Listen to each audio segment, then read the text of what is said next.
Hello and welcome to the Momentum Theory Podcast. I'm your host, Dallin Malm. This podcast features conversations with athletes, artists, and entrepreneurs who use their success and influence to serve a purpose greater than themselves. Every great story starts with someone who's, from one of those small little known towns, and they later become very remarkable and they look back on their upbringing as a key part of their success. Well, my guest today is one of those people. He was born in Bonners Ferry, Idaho. It's a town about 30 minutes south of the Canadian border. He was a standout athlete in Idaho and was recruited to wrestle at Boise State University, where he became a two-time Pac-10 champion. And he spent most of his senior year ranked number 1 in the country in his weight class. And as a senior, he accomplished something that very few people did in their entire collegiate career. He beat the great Bubba Jenkins to win his second Pac-10 title. What stands out most from his story here is less of the accolade, and it's more of the lessons that he embodied. It was that wrestling hurt, it was painful, and his plans changed, and injuries always came at like the worst possible time. And he learned early that no one was coming to save him. He had to adjust, simplify, and fight it out. And that was the mindset that carried him into a career in coaching. After successful positions at places like NC State and Columbia University, he took over at Utah Valley University in Orem, and he stepped into a program with a real history, with high expectations. And he was approached with this challenge of turning a small program into a competitor with the other great D1 programs. His approach is demanding, but nuanced. He sets high standards with clear accountability and a belief that high-level competitors should care deeply about their craft and their culture. This year at the 2026 National Tournament, he brought a record 5 wrestlers from UVU to compete. In our conversation today, you'll hear the story behind that legendary Pac-10 title match with Bubba Jenkins and what injury and adversity taught him about identity and how that shaped the way that he now leads wrestlers at the highest level. We'll get into differentiating grit from stubbornness and why coaching is often about knowing when to push and when to pull back, and also what it takes to raise a program's standard without losing the people inside of it. Please enjoy my conversation with Coach Adam Hall. Great moments are born from great opportunity. You ask, what is our aim? Victory. Victory, however long and hard the road may be. This will be remembered forever as the greatest day in the history of the Tour de France. Do you believe in miracles? Yes!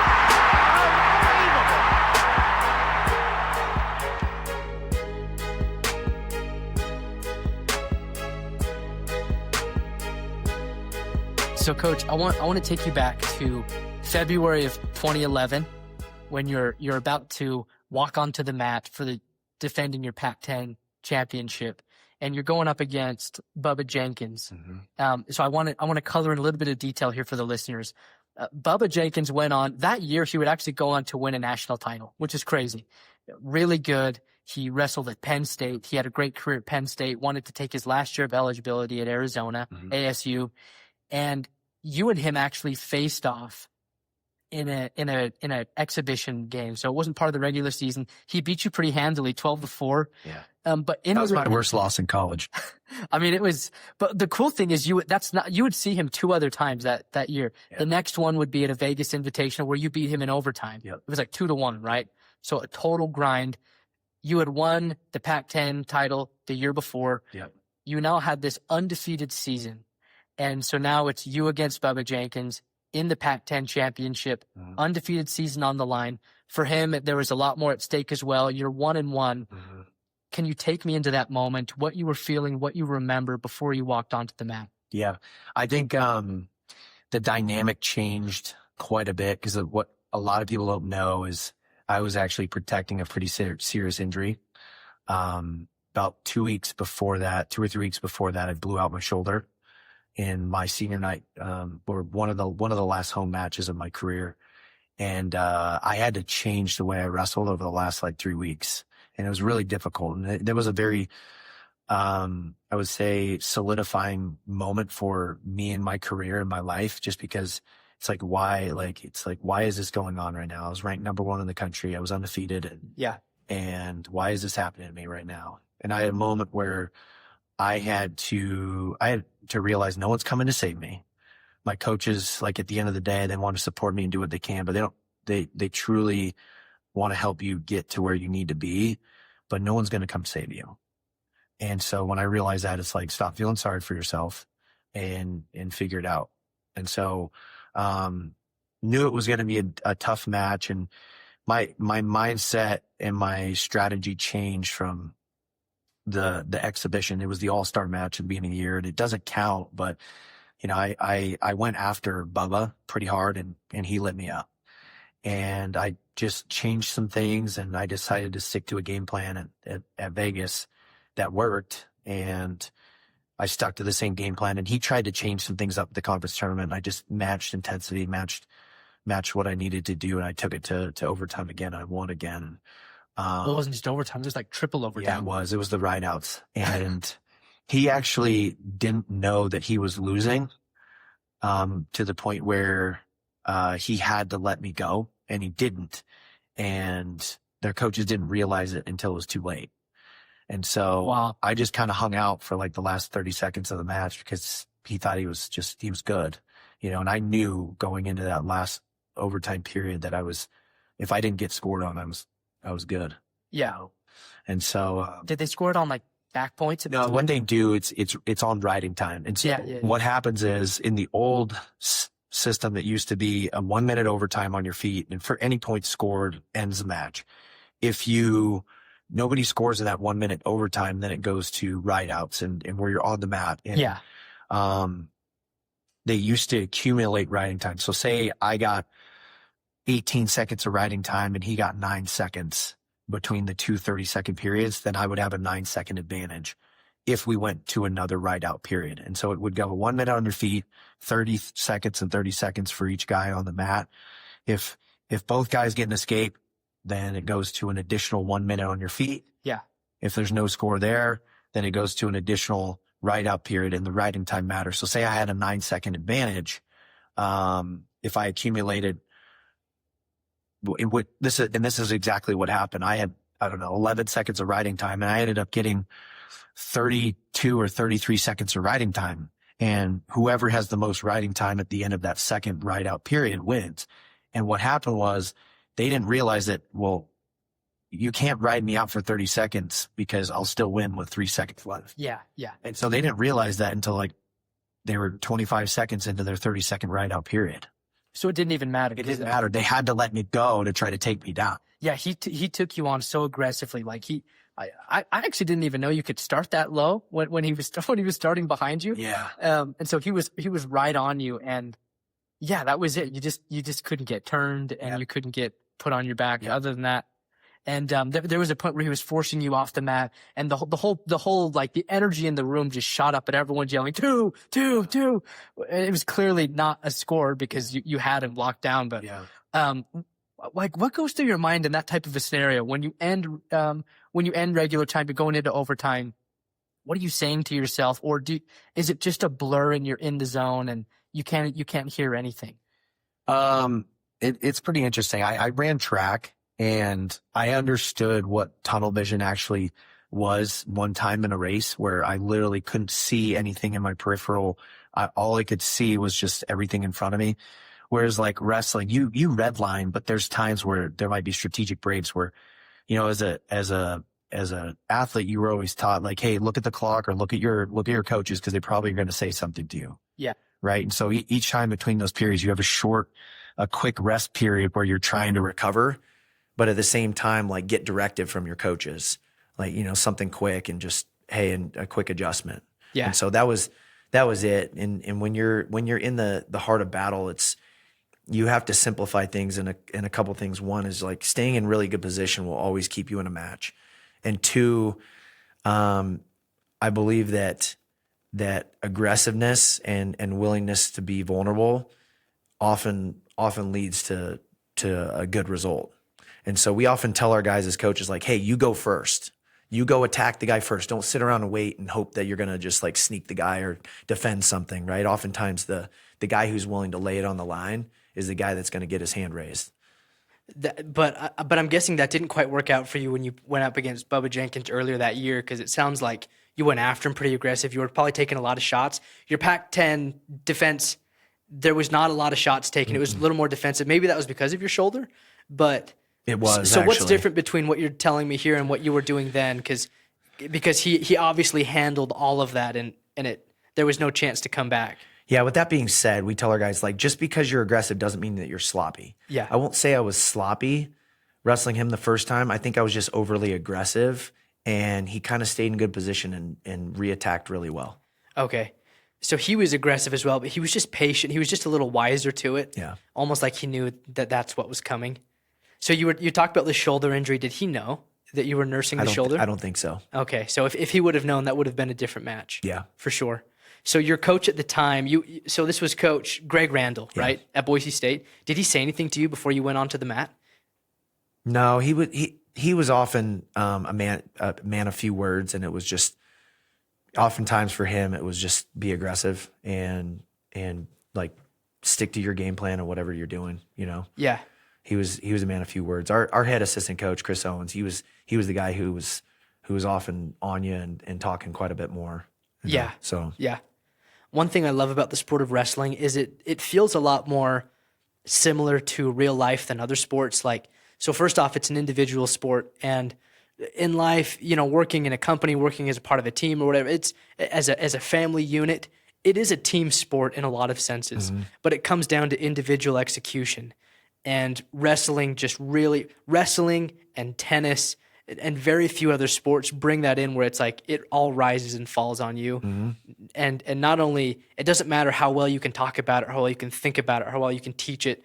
It only matters what you do then and there. Yeah. And so you have so many great wrestlers across the country, and you were a good example of this. You were the number one in the country, and you beat the guy that only like a month later would go on to win a national title, and you placed fifth at that national tournament. And if you look at it on paper, it's easy to make a judgment and pass judgment on the whole string of guys, but it's a lot deeper than that. And I also like it because you don't have to be crowned a national champion to have like a lot of proof of concept. Like a great basketball player or a great football player, so much of it depends on the team around them. And even winning a conference championship is so hard. But in an individual sport, you can really, no matter how poor your team is doing, you can dominate your weight class and really make a name for yourself, and it can change everything, you know? You had made this comment, though. So looking back, you talked about some of the things that you struggled with as a college athlete, and you said some of your biggest struggles were things that you didn't address at the time, or maybe you didn't fully recognize. I'm wondering, you didn't ever specify those. I'm wondering what those were, and, you know, understanding those, does it change how you coach wrestlers now?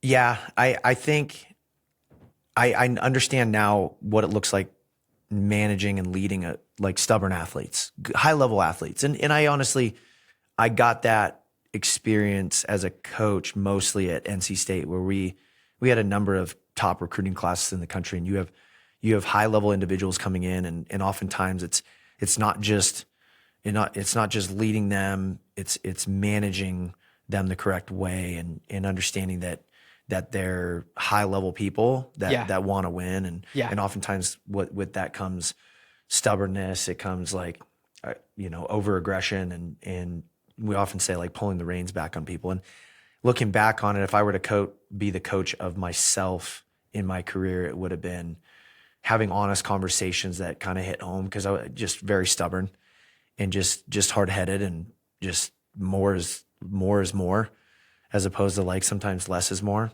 and being just more selective and more efficient with what you're doing, instead of just like pounding a square peg into a round hole. Okay. And so understanding that now is important, especially with these guys, coaching them today and the athlete today, where I think long gone are the days of 3-hour practices that just drag on. It's just, you're efficient. Like today we were hour and 10 minutes maybe. Okay. You Wow. know? You know, at the end of the week, it's going to be probably an hour. Next week will be 45 minutes. When you're in season, though, so right now you've got 5 guys that are getting ready to go to the national championship next weekend, actually. But practice regular season, is it still the same? Are you doing like between 60 and 90 minutes? Yeah, I'd say at the longest it probably goes hour and 40 minutes, hour and 45. You know, but a lot of times our practices are 90 minutes or less. Okay, you know, but we're really efficient. We get to it, and we're not stopping them for super long periods. You know, during the year you're teaching a lot more, and now it's like you're just honing in on specific areas that you're trying to make micro adjustments on, that things that you saw from the Big 12 tournament, and just some small areas that they can tweak, and it might make like a big difference in a match. Okay. You know, and so right now we're really efficient. So if somebody were to criticize you for turning down the intensity because of how because you're not doing these long, grueling practices, and you're taking a different approach to it, how would you respond to them? Well, I would say that our intensity has stayed high. Our practice today was, we emptied the tank today, but our volume came down.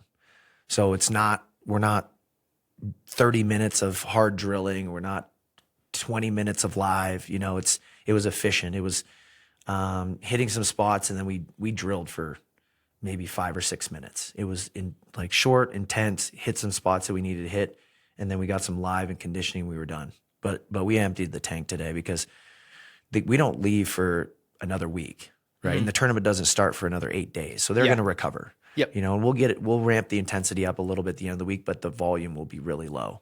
Okay. You know, and the recovery will be really good. And so right now the goal is to keep the intensity high, so your timing is right. You're clicking, you're feeling good in the positions you need to feel good in, and then you're done. Is that a common way for programs to run their practices? I believe so. I think at the end of the year, prioritizing situational wrestling, maintaining high intensity, but adding a lot of rest so that they can repeatedly hit these peaks is important, because a guy I used to work with, a strength coach at NC State, he described wrestlers as anaerobic beasts. You know, like a sprinter, they're an anaerobic beast. They sprint and then they're done. And the problem with wrestlers is we have to manage sprinting over the course of a 7 or as long as 11-minute match. Yep. And that's tough. And because you're having to explode repeatedly, especially when you're tired. Yeah, sometimes multiple times a day. Yep. And so, and just training the body to be able to explode, recover, explode, recover, explode, recover. It's important, especially at the end of the year. So you brought up an interesting point earlier, talking about stubbornness. You talk a lot about grit in the program, and we want this to be like a gritty program. That's one of the things that you talk a lot about. Where in your mind do you draw the line between grit and being overly stubborn? You know what I mean? Where the pendulum has been pushed too far to one side, where now it is not good because this guy. I learned about this principle in an interesting way. Are you familiar with Warren Buffett? Yeah. Warren Buffett, at the last Berkshire Hathaway meeting, he made this really great comment where he said, "Look, we don't have to be the biggest or the best. In fact, we don't really like competition. We kind of like to be the only." And he said, "We keep the white flag at the ready, and we're happy to wave it high in the sky if we need to just wait our turn, or if we just need to sit out on this one, because A, we know that we have more capital than they do, so we'll just wait for the opportune time. Or B, we can just wait them out because we know we'll surely outlast them." So for us, waving the white flag is not a big deal, because it's just a matter of time. It's not a matter of are we all in or all out on any one thing.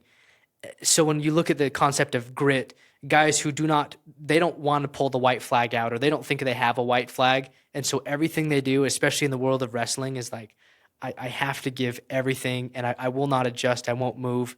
Where do you draw that line as a coach, and how do you notice that in a player that what signs tell you that a player kind of needs to make an adjustment there to loosen up a little so that they can actually go farther?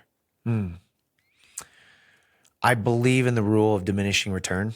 And we see that often with our cardio work. We work with an exercise physiologist who has built out some bike workouts and different training programs for guys depending on what their cardiovascular needs are.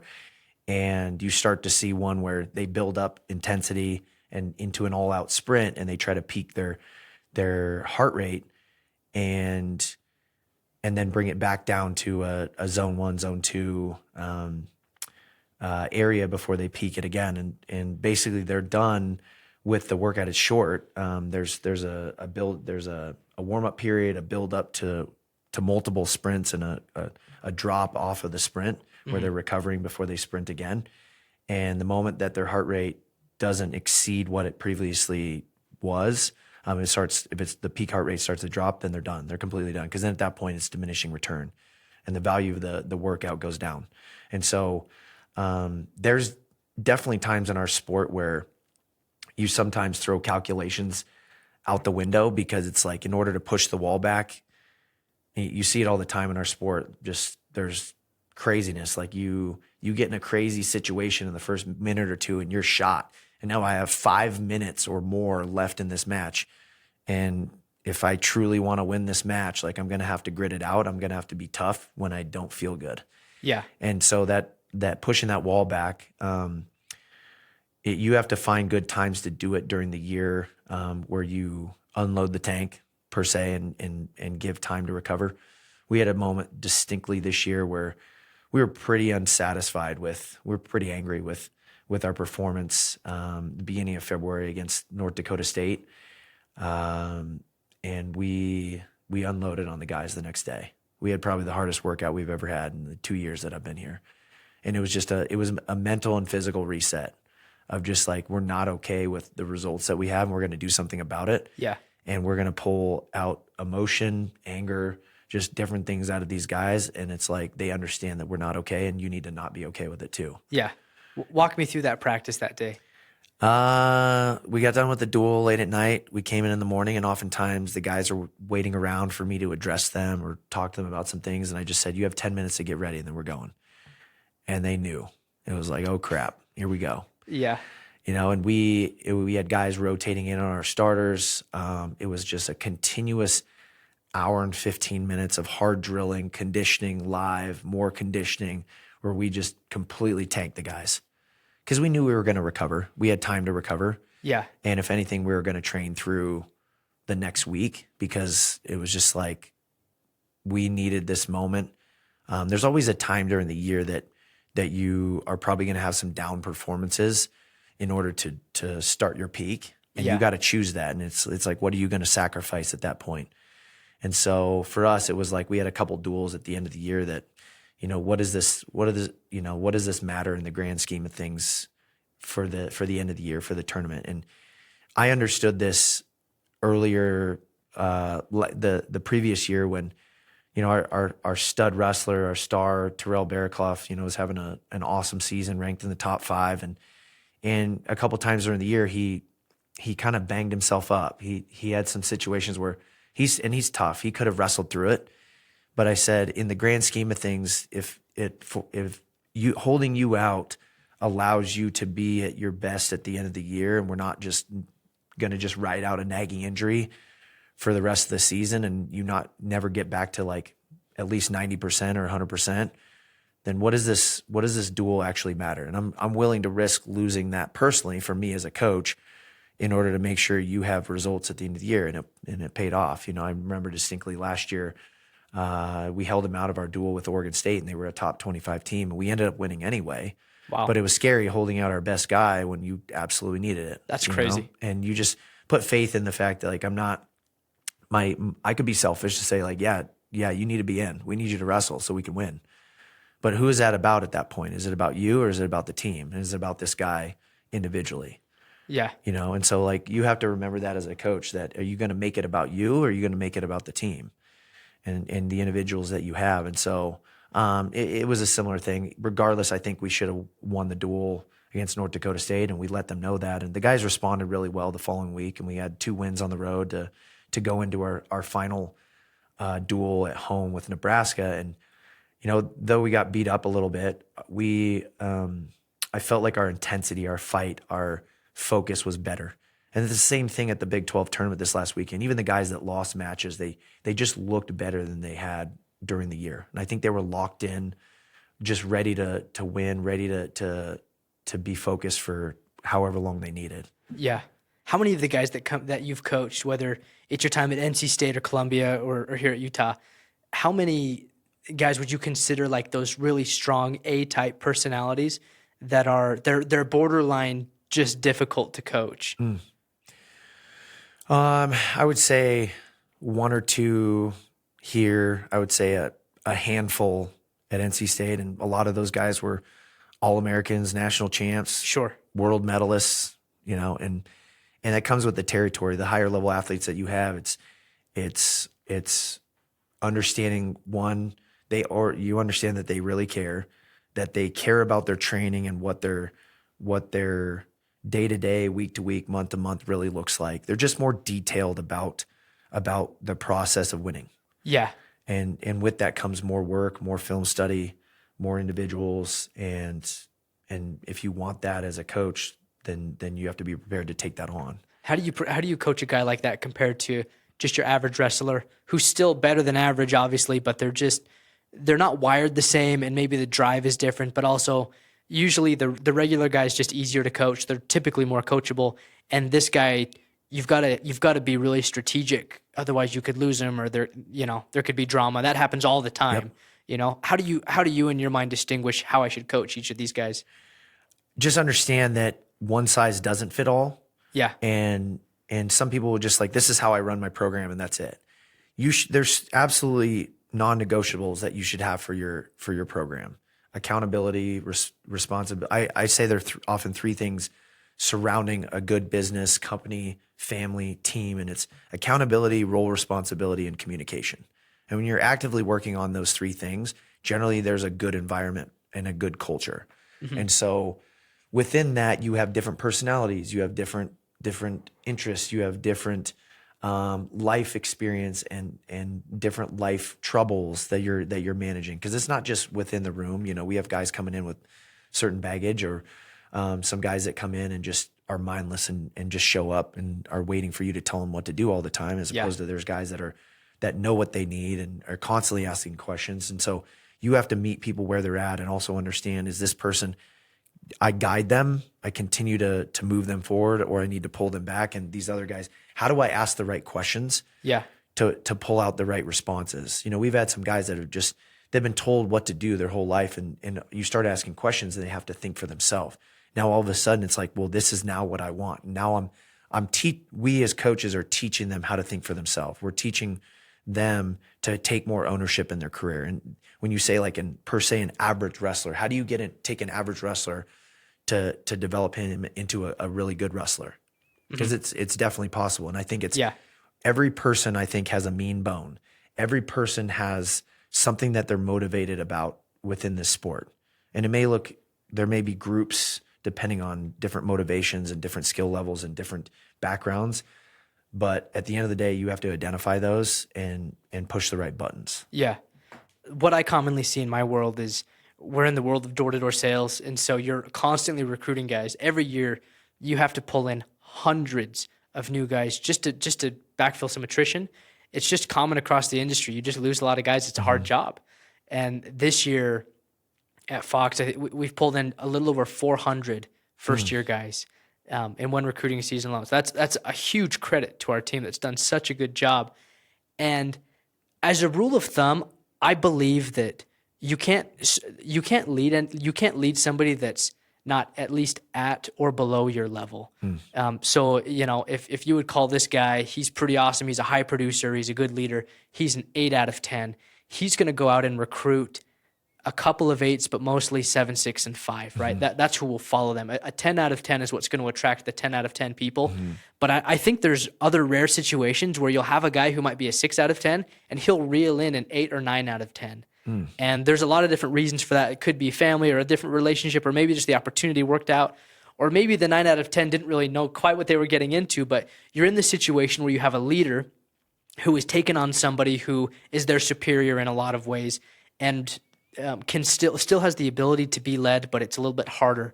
I see that sometimes on our sales groups. I don't know if you've ever experienced that as a coach.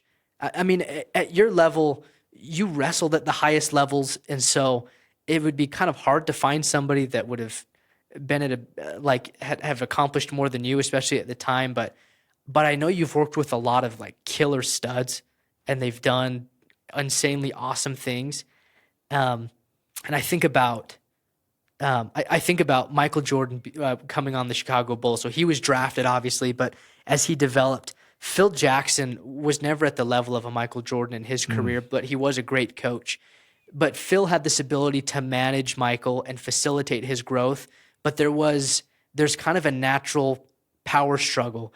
They were able to handle it really well. Phil Jackson also was able to handle that really well with Kobe. Bill Belichick was not able to handle that very well with Tom Brady as time went on and a divide happened between them. I'm wondering, what advice would you give to a wrestling coach who's in that position? Like, they're up for the job, but they've recruited these guys who are studs, and they're borderline ungovernable because it's just their personality. How would you counsel that coach to handle these guys so that they can take advantage of what they have and not lose them and hurt their program? Does that make sense? Yeah. I think there's a hard question that has to be asked. And is this person, can they be led in this particular space, on this team, within this business company? Or are they not the right fit at this point? You've recruited somebody, but not everything works out and not everybody fits everywhere.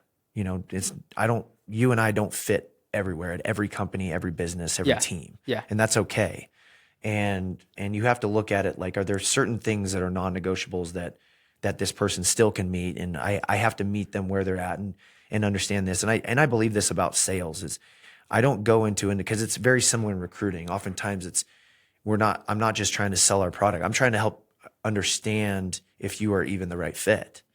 And what that looks like is you have to understand people's motivations, because everybody you walk up to, say in pest control, one, what are they, if they are interested, what are their motivations? What are they looking for? And you know, you could tell me this in the world of pest control, it's very simple. Like, they just want bugs eliminated. That's it. Yeah. And there's some other people like, oh, I want this specifically, that, you know, you could probably break it down a little bit further, but there might be just one directive. And this is your focus and goal is speaking to that. And for wrestling, it's like understanding their motivation. So if you have somebody who's at a very high level, they have goals of being an NCAA champion. Yeah. And they're willing to back that up with the work, with the goal setting, with the mindset, then you're trying to help lead that person. I like to say you lead people and you manage problems, right? And you're helping manage the problems that they are navigating. And I try to peel back the layers and just understand them as a human being, because maybe there's more going on than just meets the eye. And so you try to understand just their motivations, their why, what they're trying to get out of their training, their experience. And so you try to peel things back, and it's almost like taking a step back before you can take 2, 3, 4 steps forward. Yeah. And so, but again, it gets to a certain point where if there are things that they're just unwilling to do that are non-negotiables, then you have to look at it like, okay, is this the right fit for you and I? Mm-hmm. Because again, jamming a square peg into a round hole will not get the best results for that person, nor will it bring out the best in you as a coach. Sure. Well, and then on the flip side of that, let's say that you have somebody they're developing, and then for whatever reason it's time, you need to let them go. You just need to let them go somewhere else for whatever reason. You've been doing this for a long time. I'm sure you've been in a lot of situations like that.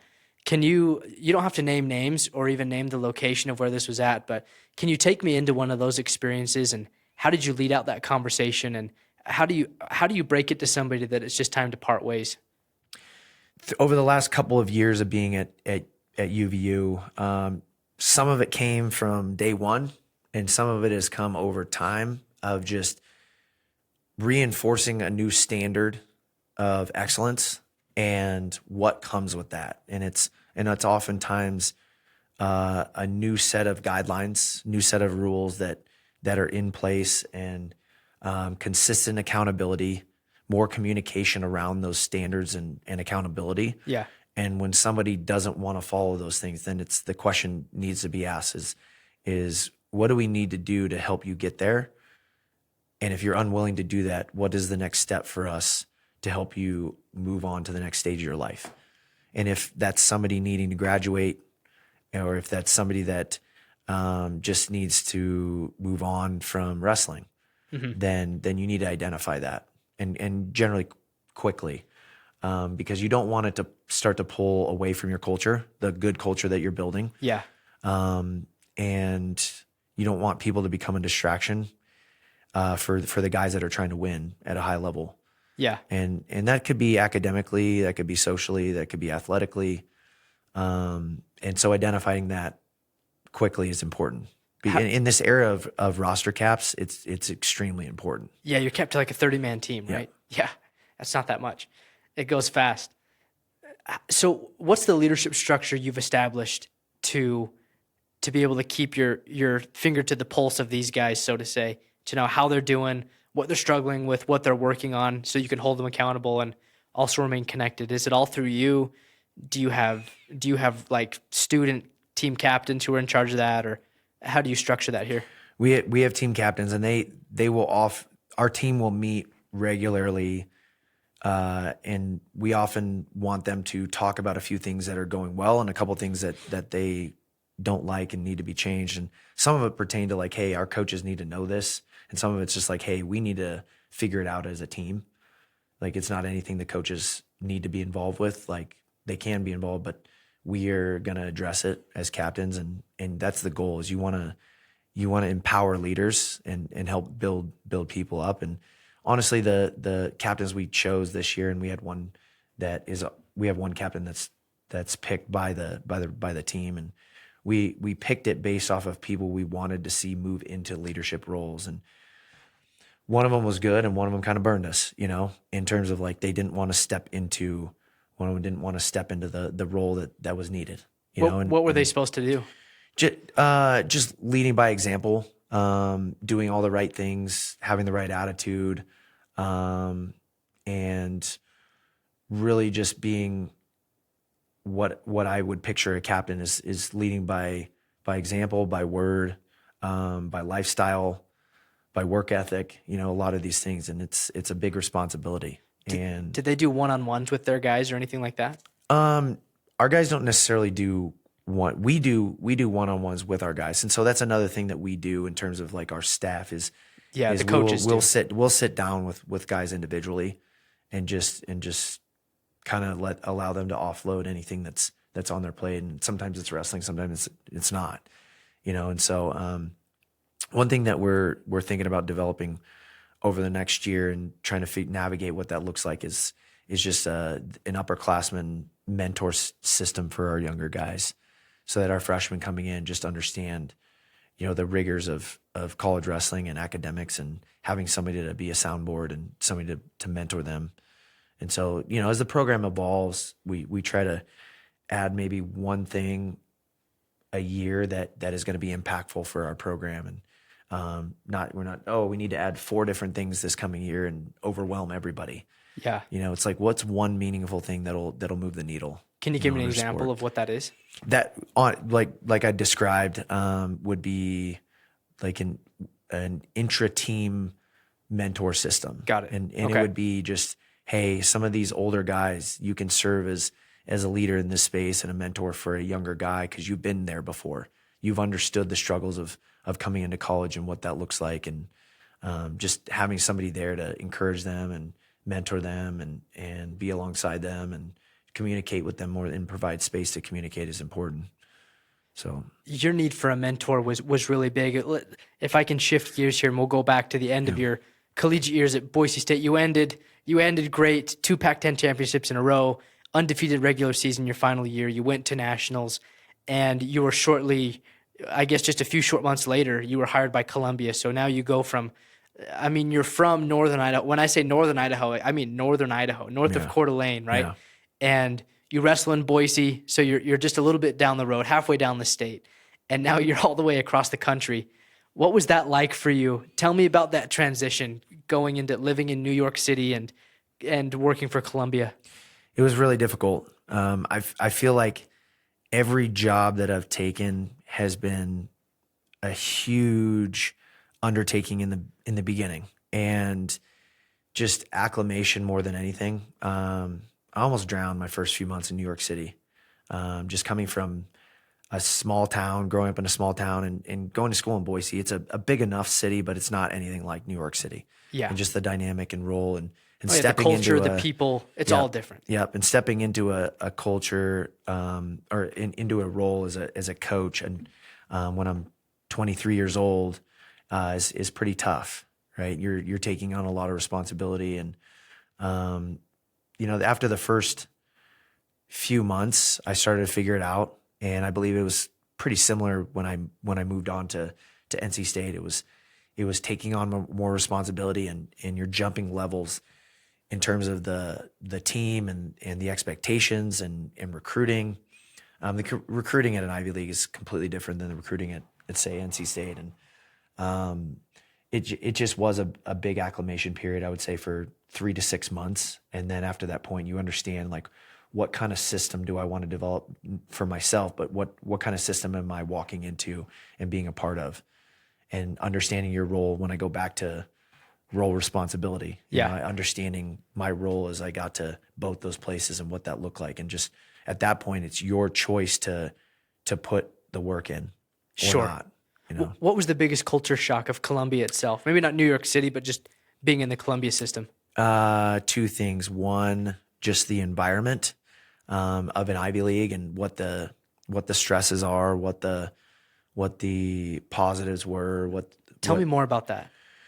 The stress is obviously living in a city, just that it's kind of a grind, like that kind of grind. And being at an Ivy League, a lot of these students that come in, they're expected to do well.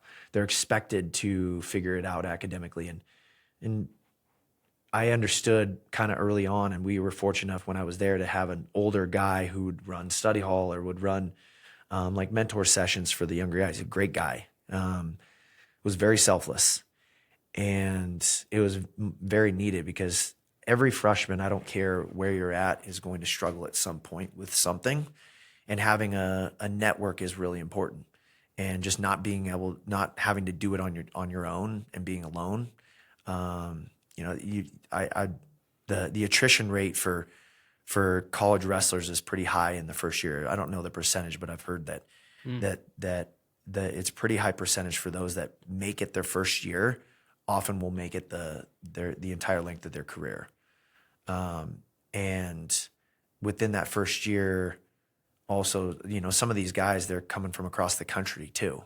So it's like they don't know anyone. They're away from family. It's a huge sacrifice for them because they're coming there for a tremendous academic opportunity, and they're also a Division I athlete. And so the stresses of that. And so you're balancing classes and guys having to accommodate their schedule differently because there's maybe just one class that's only during practice time twice a week, or they have people who don't care about athletics as much at the school, and they make it known, and they're unwilling to meet you halfway and help you maybe rearrange some things so that you can maximize your athletic potential and also your academic potential. And it shifts a little bit where you get to NC State where there's a culture, there's an athletic culture more so there than there was at Columbia. And so yeah, no doubt. When you're really trying to figure out how do I maximize the potential of these student athletes at both places, it's the same thing when I got here, and understanding the environment and what the struggles are and what is going to move the needle quickly here. And so, as a first year coach, would the nervous energy of the players kind of rub off on you, or maybe vice versa? The nervousness or the feelings, the anxiety or the unease that you felt, did you find the players like reflecting that from you? I think it's the job of a coach this is the hardest part of guys that go from being an athlete to being a coach is you go from being selfish to being selfless because it's not about you. Mm-hmm. Right. And oftentimes you're taking on the aches, the pains, the family troubles, the just different things by doing your job, by understanding that these are human beings, number one, and you're trying to lead human beings and guide them just as much as you are guiding them as athletes. And so oftentimes you're absorbing stresses, you're absorbing tough situations, and you're having to mentor them and guide them through that and help them through some hard things. And that's part of the job. That's what you sign up for, and so. Did you have a wake up call moment in your first couple of years of coaching that was a real okay, this has got to change, or I carried this belief with me from being a student athlete now to being a coach that is not serving me well? Did you have a wake up call moment that really taught you a harsh reality quickly? Yeah, it didn't really, I would say, happen at Columbia. It happened at NC State when I was finishing my competitive career and understanding I was doing a lot of things with our guys on top of the things that I was doing for the guys. And so you're kind of pulling double duty because you're focused on your competitive career in the midst of coaching. And for everybody, there comes a time when your motivation shifts, and it's just okay, I'm getting the point where I'm hitting the end of my competitive career and wanting to go all in on being a coach. And generally it's in the end of your career and what you're getting towards, I would say, with your motivation. Was that, did coach ever pull you aside at NC State? I actually wrote his name down because I keep forgetting his last name, but it was Popolizio. Is that how you pronounce it? Yeah, Pat Popolizio. Yeah. Did he ever pull you aside and just say, and kind of tell you hey, I really need you to, you really need to focus in on this coaching thing if you want to be great at it? Was there a moment like that where he gave you some hard truth and it was the right thing you needed to hear? Not necessarily. I think it was more along the lines of both him and our head assistant coach, our associate head coach at the time, Frank Beasley, who's now a head coach at George Mason. There was just a standard of excellence in terms of recruiting, in terms of coaching, that regardless of what you were doing personally with your own career, these were the standards and things that were non-negotiables. Yeah. And I understood that, and you're having to pick and choose in terms of your energy and your focus and your motivation, because there are things that for the program could not drop. Sure. Would not be bent, and that's okay. That's, as long as people understand that. They often say clear is kind, or clear is clarity is key. And so once you understand that, you know that there are boundaries, there are things that are set that will allow you to still get the most out of what you're doing, but you have to understand that there's this part of the job that you absolutely have to do and get done. How many years were you at Columbia? I was there 4 seasons. 4 seasons, Yep. And then you were at NC State 9 for seasons. 9 seasons. Yep. What was the cultural change, and why the change? Why did you go to NC State, and what did you notice was different right off the bat? I went for a professional opportunity, and I was finishing my master's degree at Columbia. Everything kind of came together at the right time. I met my eventual wife. I was finishing up my master's degree, and then this opportunity came up at NC State, and it just seemed the next step for me professionally, what I needed to grow. And I jumped into a new environment where I won't say guys weren't as motivated academically. There was still a high standard of excellence for academics, but you had some better athletes who wanted to win more consistently at a higher level. You just had more of those people around. You had maybe a handful of guys like that at Columbia, but you had a whole group, and it just felt like there was a whole room of people that had a similar mindset as you, and similar motivations and similar work ethic, and it was just you could go faster. Right? So this is a no-brainer. Yeah. You were ready to move quicker. What were the expectations levied upon you? Because you were an associate coach. Was that the term? I came in as an assistant coach, and after my first 4 seasons there, I was an assistant coach. In my last 5 at NC State, I was an associate head coach. Got it. What's the responsibility of an assistant coach versus an associate head coach? Overall, I would say there's certain business things that are being handled. You might be as the associate head coach, you might be the head of recruiting for the entire staff, where you're directing the recruiting. There's business items that you're probably handling, like setting up recruiting visits. You're directing people in terms of other assistant coaches, in terms of different things that you're doing business wise, and it varies. A lot of things are similar across the board for program to program, but there's some things differently that programs have that in terms of roles and responsibilities. Somebody might handle all of academics. That might be the role of the head assistant or the associate head coach. He is the liaison for academics and handles all issues academically for the team. You might have somebody who does all of the film breakdown or all of the scouting. That might fall on other like younger assistant coaches or just standard assistant coaches. And so it just depends program to program what that looks like for associate head coaches. Maybe the associate head coach is the one who commands the room majority of the time. Sure. Or it might be balanced and every person is doing that. It just, like I said, it just depends program to program. What did they put you over when you were associate head coach? At NC State? Yeah. I did a lot of the recruiting. I won't say I was the head of recruiting. I wasn't designated as the head of recruiting because everybody recruited. But oftentimes it was communicating like where we need to be and who we need to go see and who we need to get on campus and who we need to be talking to. I was overseeing academics for, I think, 7 of those 9 years. It's a long time. A long time. And so if GPA averages are low, that comes on your head. Like you're accountable for that. 100%. And I served as liaison for our academic advisor and our staff, and just helping understand who needs to be communicated with, who needs to be held accountable, who needs to be praised. And I commanded. Sounds like a frustrating job. Oh, it is. It is. Coaching isn't just what we get to do in terms of like practice planning and executing in actual practice. That's 1,000% what we get to do. And then all the things behind the scenes that we have to do is the business part. And that's often what shocks people when they go from being an athlete to being a coach is just, I tried to describe this to actually a guy I coached at NC State yesterday.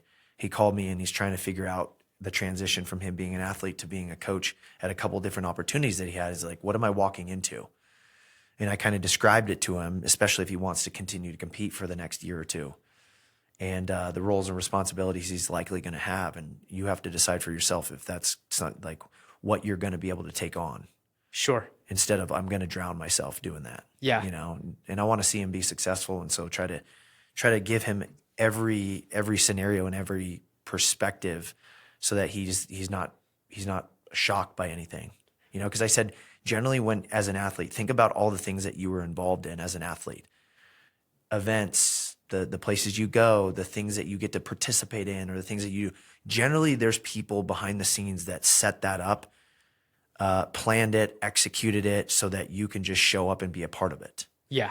Right. But hopefully now it's like you're switching roles and understanding that now I am going to be the person that's planning it, executing it, evaluating it, cleaning it up, whatever that looks like. Yeah. Which job on a typical coaching staff is like the least appealing or the most unattractive? Like, would you say it was the academics, or would it be a different job?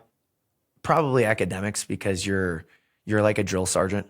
Yeah. You're keeping people in line. You're holding people accountable, and you're setting a standard, and then you're reinforcing that standard consistently. Because again, I like to describe this to people that there's a lot of pressure for coaches, because your job, if you boiled it down, comes to it's based on the academic and athletic accomplishments of 18 to 22 or 23-year-olds, and in some cases 24-year-olds.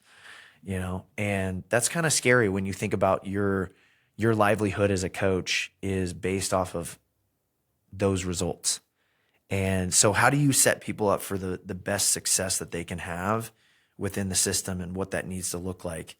And when I took this job, our AD, Jared Sumption, reminded me that I was going to be inheriting the second lowest GPA in the men's department. And I was like, okay, that'll change. Wow. And within a year, we had the highest term and cumulative GPA we've ever had. And within 3 semesters, we had the highest men's GPA in the department. And it was just a matter of setting a higher standard and holding people accountable because they already had the resources. I mean, last year you finished 2025 with the 5th best men's GPA in the whole country. Yeah. It was like a 3.57. And then this year you're at a 3.64, I think, or something like that at the end of this season. And so, which was the top male GPA in athletics. Yeah. That's insane. Yeah. So you've talked about the story before, how you walked in and you held it in more of a council where you asked the guys like, well, what's a fair standard? What do you guys think is fair? I think I remember you saying it was 3.2 and you said, great, that's the bar that we're going to set. Yeah. And that's what we're going to expect from all of you.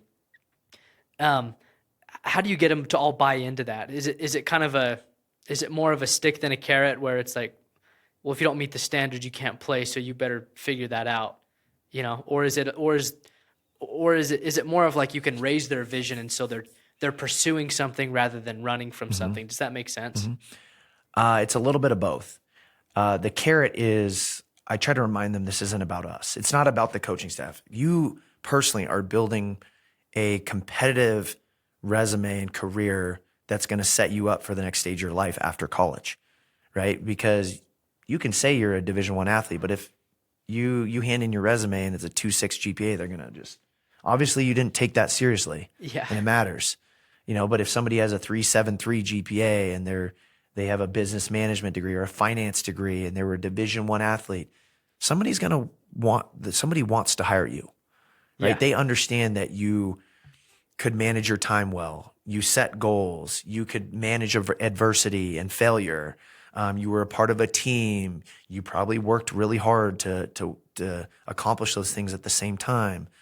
And so our goal as a staff is to prepare these guys for the next stage of their life and to help them think at a higher level, as opposed to like, I'm only thinking about wrestling and I don't really care. I'll deal with the ramifications of not working hard in the classroom after. Like, no, how you do everything is how you do anything is how you do everything. And we want these guys to understand that you're building your own resume. It's not about us. And so we want to encourage them that are you going to be competitive in the real world? Take out the Division I athlete. That's a big cherry on top. That's a big thing for people to see that. But what if you didn't have that? Take that out. Or even worse, if you had that and then you didn't have the other side of it, which is the academic piece. Yeah. Right. And so, yeah, in terms of the stick, it's, look, we do have a 30-man cap. And if you're not pulling your weight, there's somebody out there that's going to be a strong asset to our program, that's going to be willing to do the hard things and help bring the team up. Yeah.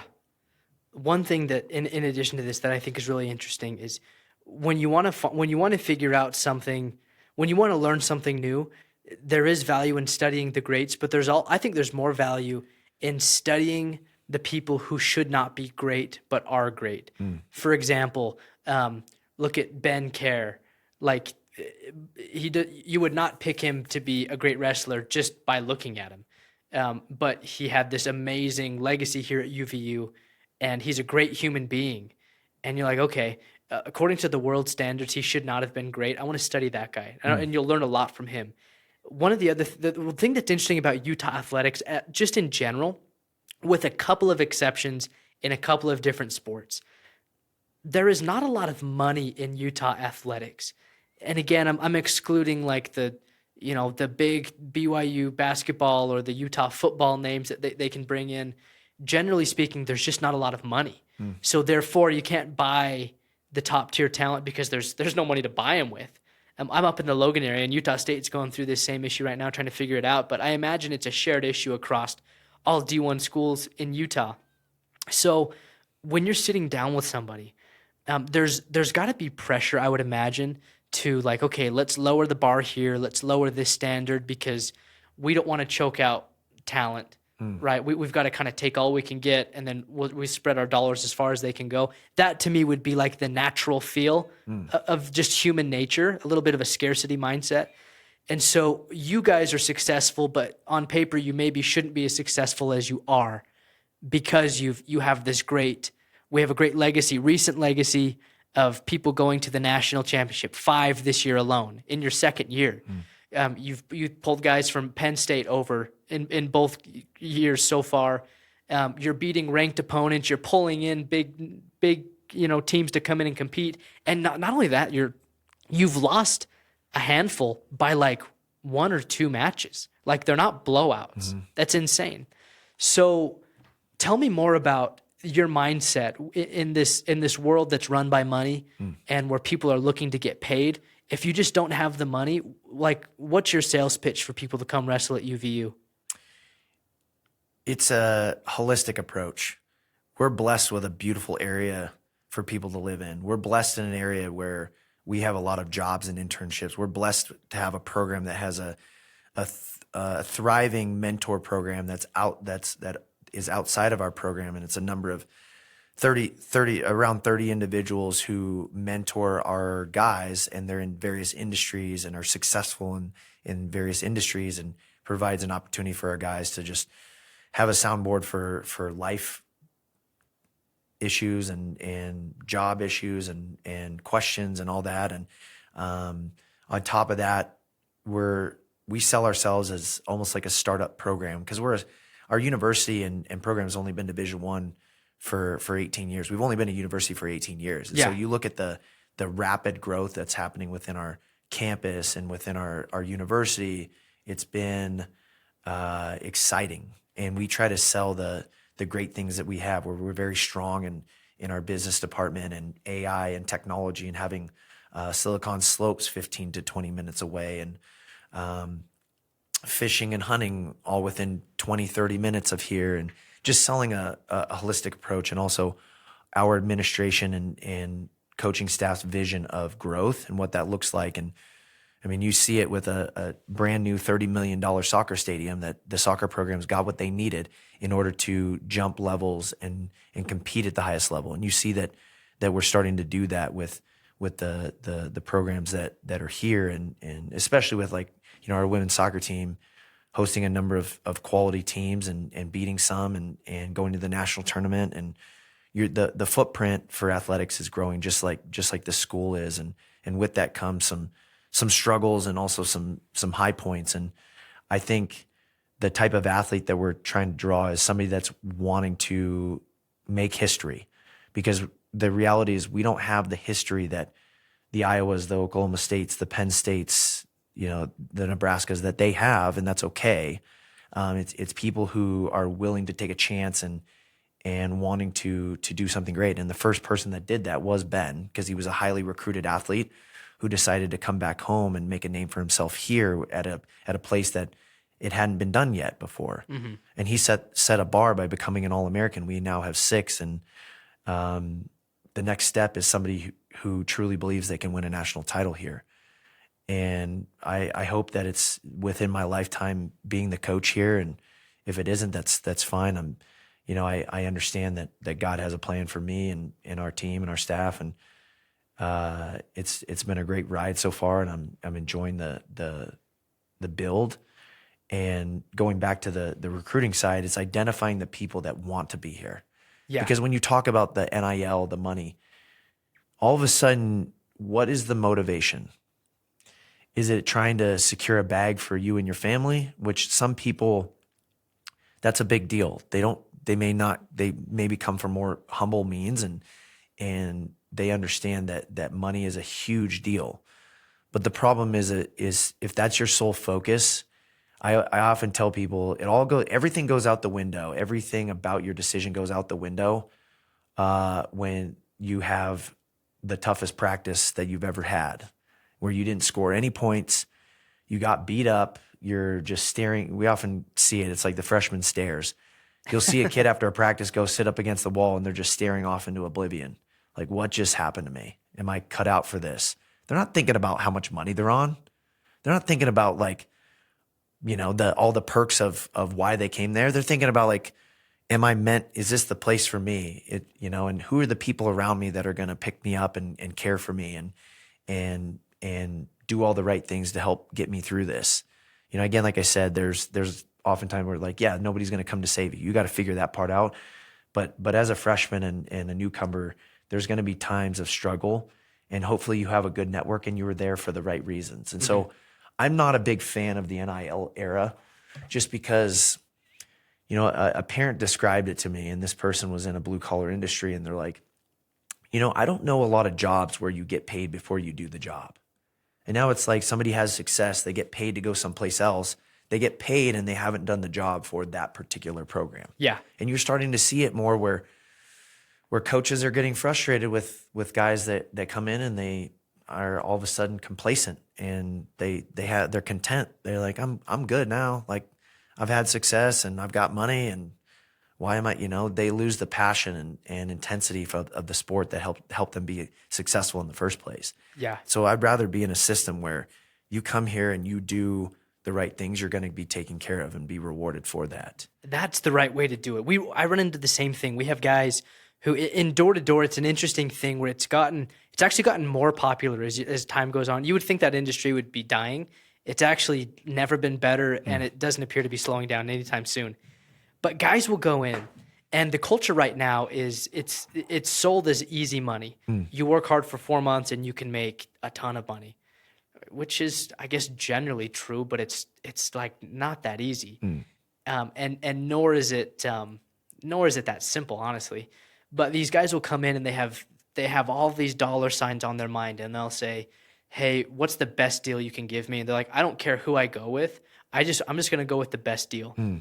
And even if it's not the right fit. Yeah, because they don't care. It's about the money. It's about the payday. Short-term vision instead of long-term vision. Exactly, and that's where you run into problems, and it's just a recipe for disaster.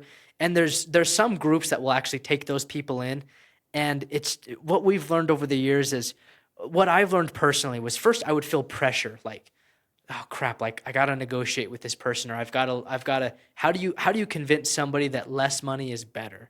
That was like the short-sighted mindset. Whereas, where now it's turned into like somebody will sit down, they'll be like, well, look, they're offering me this, so where are you going to be? And the mindset is now like, hey, that's a great offer, man. Like, good for you. That's a lot of money. Look, I'm not going to meet you there. Yeah. In what world do you want to live where you don't earn what you get? Like, you can make a lot of money here, but you've got to earn it. When you hit this level of production, I'll pay you that. Yeah. Once you reach this hurdle, I'll pay you that.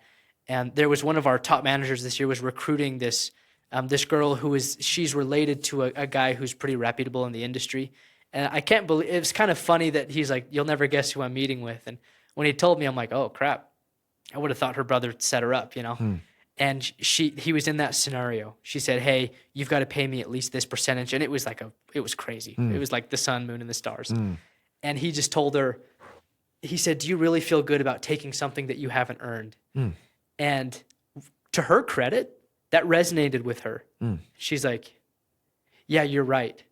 And he helps her to reframe it, and he said, "Well, what's going to help you to grow to reach your potential? Because the money doesn't mean anything if you don't sell that much. You actually don't, like, you're not going to get paid anything. It doesn't matter what the percentage is at. You still have to produce." And he said, "So what kind of a situation will you put yourself in? The kind of people you'll be around, the type of leader that'll influence you, and of course the market and the systems and the service and all the support. What is going to tee you up to be the best version of yourself?" And I think the money will come as a byproduct of good work. It resonated with her because people who have ears to hear will recognize truth, and I think that's a true principle. It's similar to the principle that the reward money is a result of good service. It's a byproduct, and another byproduct of good service is a higher demand. Like you know this as a wrestler, and you probably try to tell this to your guys that when you win a match, when you're in the national championship or when you're in a conference tournament and you win your first match, that's got to feel so good, so validating. It's got to feel like, yes, but you could be too short-sighted to remember that you still have like one more to go today. You got to go 2 more tomorrow in order to have a shot at the championship, And so you can't rest on your laurels. The reward for good work is just more work. And that's a great thing. That's like a great thing. So how do you use that to your advantage and not shoot yourself in the foot when you've developed a guy, he's become really good, and now he's got interest from bigger, quote unquote, better programs? How do you manage that? And how do you hold on to him or I'm curious to know.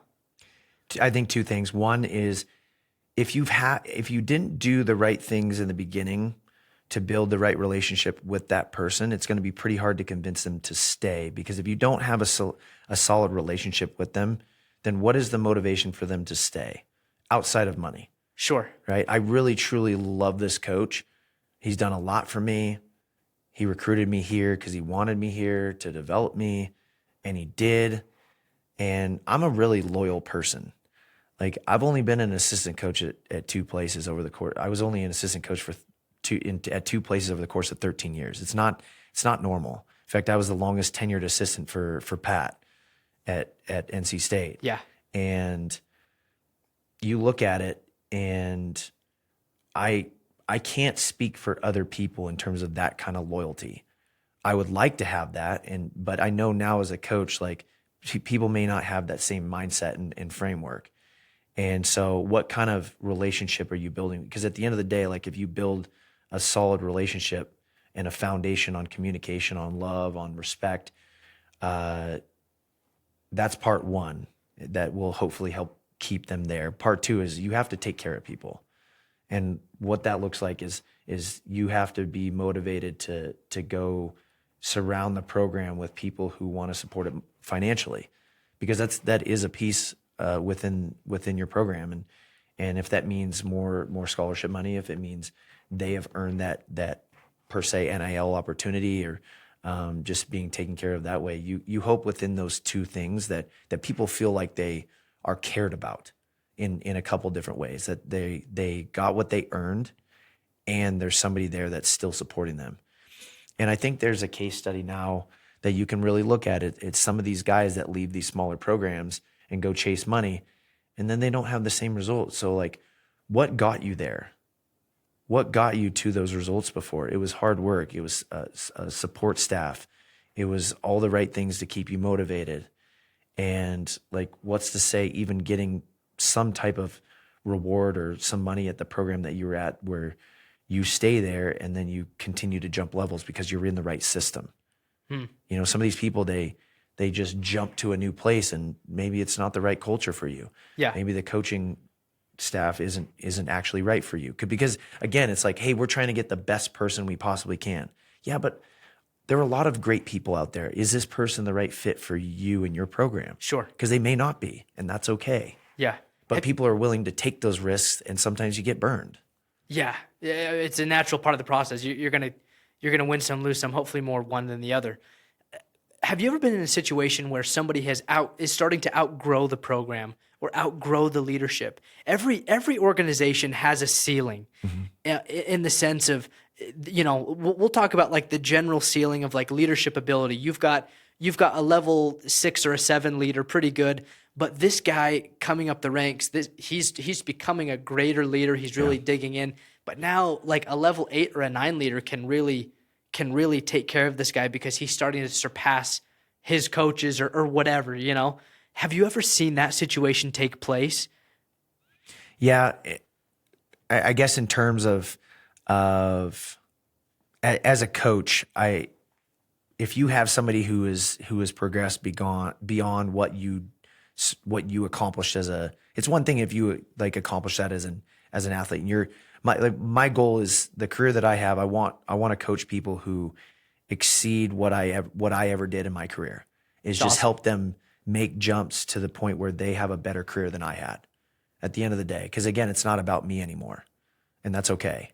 And I think you either evolve or you die. And that's the whole thing. People can complain about the NIL, they can complain about the transfer portal, or you can evolve. And like, I have to, I think they say, like, kind of keeping up with the Joneses, I have to put myself and our program in position to be at our best and within this crazy era of college athletics right now, because we can't possibly keep up with the Iowas, the Penn States, the Nebraskas in terms of resources, in terms of history, in terms of all those different things. Yeah. So if you chase that, you're going to fail. If you we need to be like them, like, not necessarily if you're trying to have incremental growth and figure out what the success looks like for you and your program specifically. I'm not saying we're just, we're going to set the bar low because we're not no, I'm setting the bar high to have to have All-Americans and national champions at our program and be a consistent top 25 and eventually a top 10 team. But it doesn't happen overnight, and it doesn't happen by forcing it. It's a lot of it's organic, and it's going to take time to build that before you're not, like they say, you got to crawl before you walk and walk before you run and run before you sprint. Yeah. Right. And so I think that keeping that perspective is really important in this era. Yeah. Do I hear you right in saying that? So one way that you hedge against people outgrowing you or your system is the system itself has to keep growing. Yep. So you as coaches can't stop, Yep. and the program itself needs the support, and it needs to continue to grow. But still, a guy still might be progressing faster than you guys can grow. So then you have the culture that kind of keeps that guy in, where it's like, look, we're all bought in, we're really invested, and this is where the culture is. And if you're aligned with that guy on the culture, that's what'll keep him there, even if they're a level or two above, half the coaching staff's ability, or if they're a level two above even the second best wrestler in your team. Yeah. So it's the constant growth, and then it's the culture that kind of guards that. Yeah. Right. And I would say in some cases, if it's athletically, you're bringing in at a certain point training partners for this person to elevate them. Got it. And as the program evolves and gets better, you're hoping that you're recruiting in such a way that your depth gets really strong and your bottom is picking up. Because at the end of the day, your standard should never lower for the best guys. Because if you're trying to help these guys at the bottom come up to where they're at, again, you're going to fail and you're going to lose people at the top. You have to cater to the people at the top. And by nature, the cream will rise to the top, and the best guys will continue to evolve. And I often say this to guys, like, when we make decisions about the program, if you are doing all the right things to grow, to be the best you can be, to be the best teammate that you can be, oftentimes those decisions involve you. And when you're not, they sometimes don't. And oftentimes kids get mad, like, oh, they're recruiting over me. No, we're bringing in people to push you. Because either you're going to grow and come out of your comfort zone and continue to grow, or this person's going to pass you up. And because at the end of the day, kids don't necessarily see this in what we do as a business. Yeah. But that's constantly what we are looking at because of the era that we're in, with a roster cap, with budget constraints, with different things. And we have to be strategic with what we're doing. And honestly, with the roster caps, it's making Division I more and more elite. And you're losing opportunities now for, like, I want to take some chances on some guys that are walking on, and maybe they'll develop over the course of the next 2 or 3 years, but it's going to take some time. Well, those opportunities are fewer and far between, and our stress is we need guys that can come in and that can win now. Yeah. Wrestling is unique, where it's not like football or basketball where the all-stars will play 1 year and then get drafted. Mm-hmm. Wrestling truly is like a 4-year sport. Yep. 5 years, some guys with their COVID year and redshirt year and all that injury, they're on like their 8th year or whatever. So let me give you an interesting example on this then. And I know we're kind of like really getting into this, but I find this so interesting about just developing and growing a program. So we've talked about how do you manage guys that are growing at an exponential rate, which can be good, but it can also shoot you in the foot if it's not managed right. You have interesting examples where most of the time a coach or a leader is the experienced one in the field. They were the guy back in the day. Kind of like you. You were the guy, and now you're the coach. So it's easy to make the connection from point A to point B, where you get your credibility and why a program would do well under you, because at the very, very least, somebody can see that you did it yourself. So you can at least teach people to do what you've already done. But there's unique situations like Mark Few, the head coach of Gonzaga basketball. He didn't play college basketball. And he's the head coach of historically one of the longest lasting successful organizations in college basketball. He hasn't won a title yet, but he gets close like every year. Like Gonzaga is insane every year. Yeah. What do you think about that? You probably know guys like that in wrestling where they might not have, if they did compete in college, they weren't like all-stars. Yeah. But they're leading good programs, or they're a part of a good program. What does it take to accomplish that? Because I think most people would find themselves in that situation from the outside looking in. And there's definitely people who have to face that imposter syndrome, like I don't belong here. But then you see a Mark Few and you're like, oh, well, he's doing it at like the highest level. Yeah. What do you think is going on there that allowed him to do that? I think number one, you have to be a highly motivated person because you can't rest on any laurels. And there are a number of people like that within our sport because all we know is hard work. Yeah. And I mean, I coached with a couple of them where it was just like they didn't have,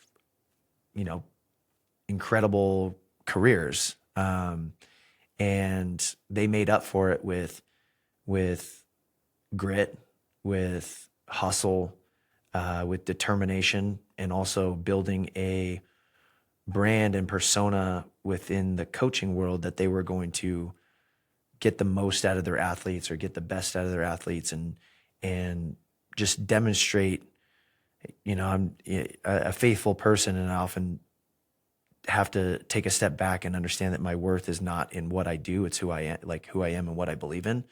But there's a certain point where the pride of the job that you are in, and you take that seriously every single day, and you're giving, you're sacrificing a lot in your personal life in order to build your career, where it's not like, oh, I was handed something because I was an Olympic champion, an NCAA champion. And I am the biggest brand on social media.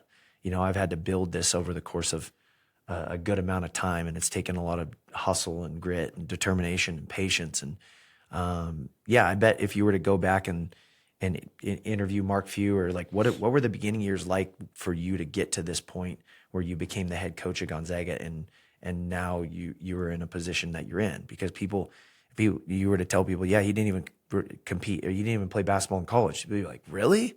Yeah. Wow, that's crazy. How did Yeah. he get where he is now? Well, there are probably some key factors that helped him get there. He sees an opportunity. He took his ego out of it probably in the beginning and knew that I need to be the best that I can in this role. I've heard the same thing about the head coach at Arizona State football, that he took the position that he could, and he did everything possible to make an impact on the program and stand out. So it's just like, not only do we want to keep this guy, we're going to find him other roles that he can be in, because he's very good at what he does.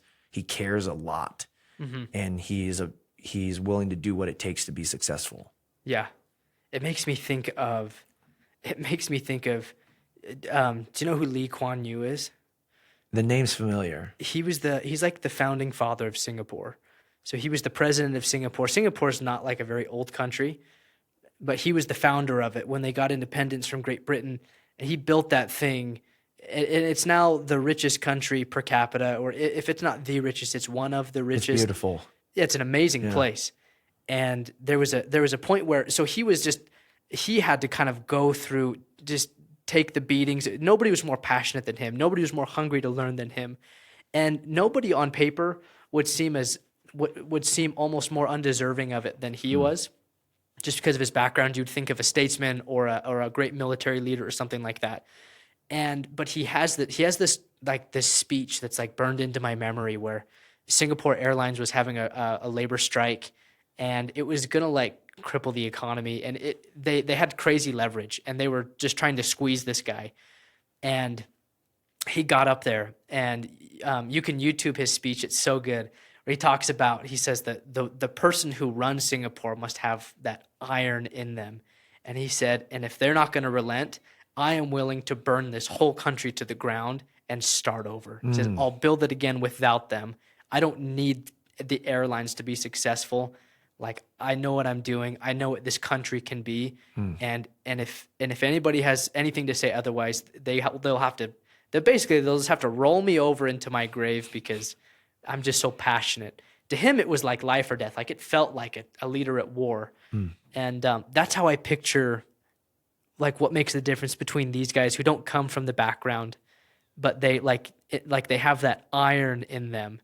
And in their mind, they're like, I will do whatever it takes. And I can learn anything I need to learn. Or it's just, I think that's a great concept. What role does faith play in your career and how you handle your coaching and developing people? It plays a big role. Developed a relationship with God while I was in college, and my last couple of years of college were some of the best that I had in terms of developing a personal relationship with God and understanding there was a power higher than me.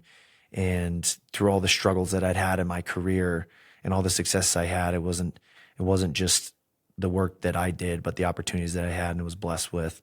And it's carried over. Like I had in my final year at NC State, felt like I was called to stay there an extra year to help finish out Trent Hidley's career, and also just was called to start a Bible study. And we had as many as 8 or 10 guys from the team that consistently showed up week to week. And Timmy, our head assistant, has since done the same thing here, where every Wednesday, in fact, I've been getting blasted from texts, and I know it's guys texting in the group chat with our Bible study. And I mean, last week there were 10 guys there.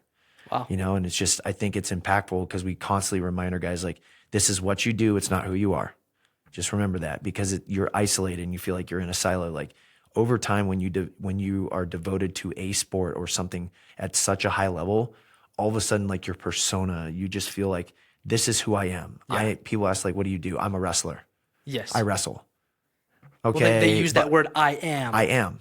Yeah. I am, or this is what I do. They often don't say this is what I do. Right. Mm-hmm. And so reframing that mindset, and it's like, not asking you to take a step back in your life and not be competitive, but understand that you try so hard to win, and sometimes it's you lose perspective of there's things in your life that you cannot control and you shouldn't try to control. And it's when you understand and you've gotten to that other side, it's often freeing for these guys that understand that you're still going to be loved, win or lose. And the people that do accomplish their goals, I often tell them this, like, what happens when you do accomplish your goal? You wake up the next day and you feel good about it, but you're like, all right, what's next? Right? And so it's never ending. And there's that trap, and you wake up feeling the same thing when the pain subsides of not reaching your goals. Like, it's often what's next. Right. And I gave this deep thought for the guys at NC State, and I haven't done it yet for the guys here.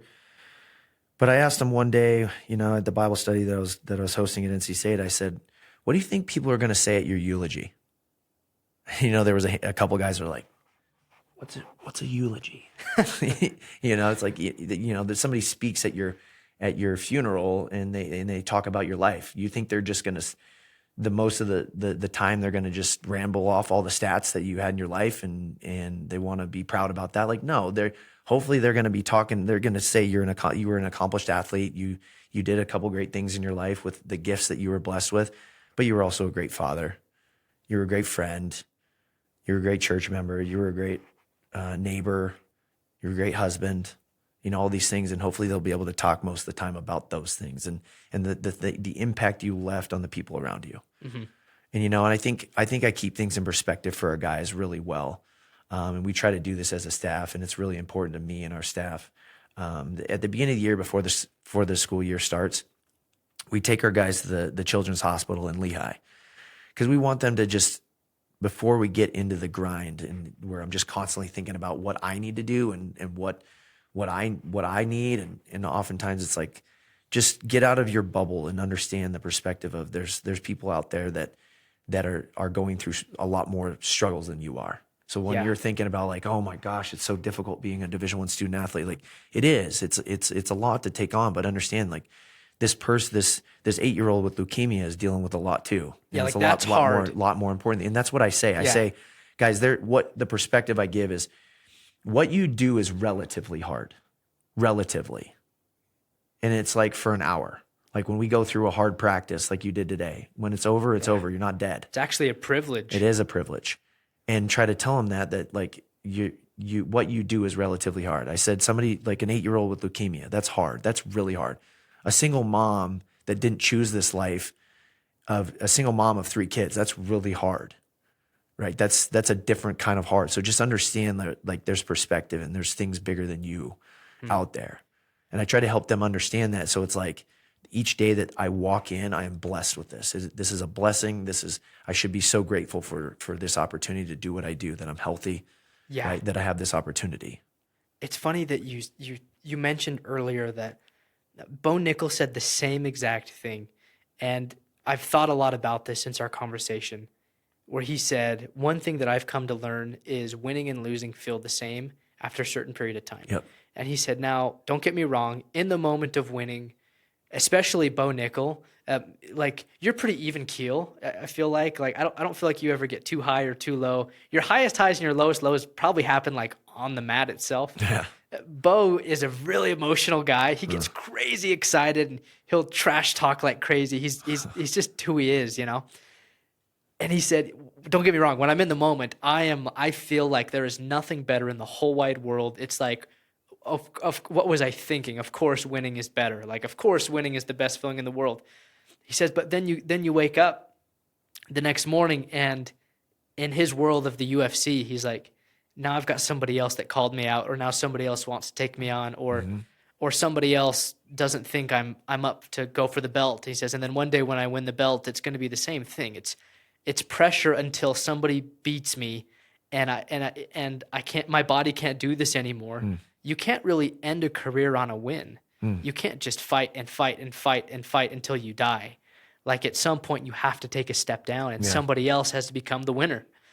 And he said, and losing is really hard. And he took his first loss last year in the UFC off this crazy like kick to the liver or something. Yeah. And he's like, that sucked. But he's like, I got more texts from family and friends for my loss than I did any of my wins. And he's like, I just came to realize that it actually doesn't really matter. It matters the trajectory I'm on. And so when you talk about running a program that way, this is something that I can't quite like put my finger on it. So maybe I think you would know a lot more about this. Bronco Mendenhall introduced this to me. He's the football coach at Utah State. He's awesome. He has like this amazing history. He coached at BYU for a long time, went to Virginia. He was at New Mexico. He has, I want to say he's in the top 5 or something like that of like playoff postseason wins of all active coaches. So he's like the real deal. And he does not use the word winning in any of his meetings with the team. He said, in fact, when I do my team meetings, I don't talk football. When we're all together as a team, I refuse almost to talk football. He says, that's why I have assistant coaches. They teach the technique. He said, obviously, I'm in the loop on all of it. It's not like I refuse to do football. But I'm not worried about teaching football to my guys. I'm worried about developing leaders and young men who are going to live capable and impactful lives. And I got a sense of what you were saying just barely seemed to rhyme with that. But the question is it possible? Is it possible to have both, where you can be elite on a national level, like competing for a national championship? And can you sustain that while not focusing on winning? You know what I mean? It seems counterintuitive, but it also feels right. But I can't quite put my finger on it, you know? I think it boils down to 2 things, your purpose and your why. And those 2 can be connected or separate. And my why I coach is to make an impact on people and also provide a good example for my own kids, because they get to see, you know, they're a little young now, but eventually they'll see just what I do and why I do it, right? And my purpose is to impact people on multiple levels, and it's hopefully they're understanding their eternity and their relationship with God and developing a relationship, but it's also understanding like what growth looks like at a level where this is maybe one of the most impactful times of their life outside of, I would say, when they're officially on their own, and before they got here, I would say their high school years. You think of like the formative times of somebody's life, and there's different stages and different impacts within those. And I'm kind of in this intermediary stage where they're guided and have parents here, and they're about to go on their own here, and they're kind of in this transition phase. And what are the tools, what are the steps for them to get from here successfully to here? And identifying that as a coach is really important. And what does it boil down to at the end of the day for the motivations, for the successes, and your each person's purpose and why solidifying that in the midst of success and failure. Because somebody that has perspective, say like Bo or like you or like me, and just more life experience and understands a bigger picture that these younger individuals may not have yet, it's hard for them to see that. And so speaking life into them and providing examples and providing space for them to ask questions and learn and grow and fail. I tell our guys, like, this is the one time of your life that you still have active mentors and people who are going to be alongside you when you make mistakes. So there are people out there that they turn 18 and they can't make mistakes. They are on their own. They understand that the margins are very slim. They can't make mistakes with money, with their careers, with their school, with all these different things. And there's a lot more pressure than what you guys have. And not saying like we're coddling you or producing people who can't think on their own or manage certain things in real life. It's giving people perspective and helping them understand that failure is okay. Not doing something about it isn't okay. And helping them understand and refocus and recenter on their purpose and their why I think is the two biggest things is like I said, purpose and why, and finding out what that is for each person and how to help them through those struggles within that while keeping purpose and their why within their front window. So are you saying that having a strong purpose and a strong why is what unlocks their ability to become the best wrestler they can be? Because we're saying nothing of technique or conditioning or film study or just experience on the mat, but without purpose and why, they'll never reach the best wrestler they can be. 100%. So you can't even talk about excellence or a national renowned organization if your people don't know who they are. Yeah. Or again, like I said, if they are the right fit and they're struggling, maybe they're struggling with something outside the room. Maybe they're struggling with something in the room. Maybe they're struggling with something that's faith-based. You have to meet them where they're at and understand, like, and have a space and a relationship built up enough that they feel like they can communicate with you about their struggles. So you can help them understand how you can help them. Yeah. More than anything. It reminds me of like the way Penn State runs their program, where Cale Sanderson has them keep a gratitude journal, and every day they're writing down something. Like they're as a team, they'll be all together. They write something that they're grateful for that day, and that does nothing to like teach you how to shoot better or how to, you know what I mean, how to score or whatever. But I think he and Bo would claim that it made all the difference, because it helped them discover who they were. They have this scorecard at Penn State that's so cool. I have a picture of it that I was looking at before this interview, and it's an internal scorecard that they keep that's all effort-based things. So you cannot control the number of points you get. You have a strong influence over it, but you can't control it. You can't control, how you score. You can't control if you win or if you lose, generally speaking. You don't have 100% control, let's say. But you do have 100% control over if you jog back to the center of the mat. And so they track who got back to the center of the mat first. How many times did you do it? How many times did your opponent beat you there? How many times did you shoot in this match? How many times did you shoot for a single? How many times did you shoot for a double? How many shoots were you able to finish? And then there's another one that was I can't remember.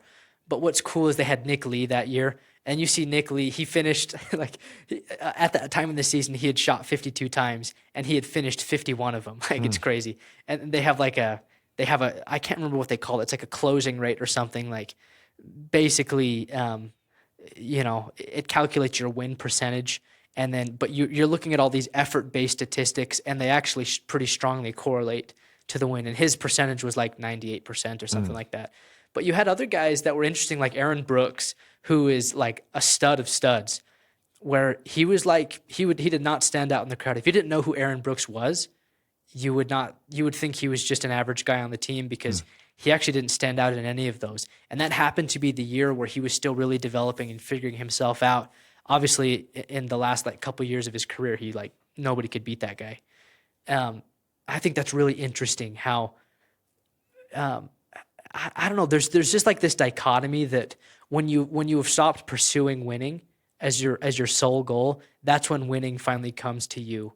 And so you focus on your purpose, on your why, the controllables, the mental EQ, and all of those things feed it, almost like unlock the capacity of somebody to become a great wrestler. But what I love about that is there's a principle that goes deeper than wrestling. That's a life principle where people have amazing potential, but they can't realize it if they're blocked by X, Y, or Z. And you can't know it if you don't know them. And you can't help them if you haven't done it before or aren't invested in learning. And then you can't grow if you're not measuring things that you can actually control. You know, I find that so fascinating. So I have a couple more questions for you. I'm curious to know. How has being a wrestling coach changed or affected the way that you father your children? You've got 3 kids. You've got 2 boys and a girl.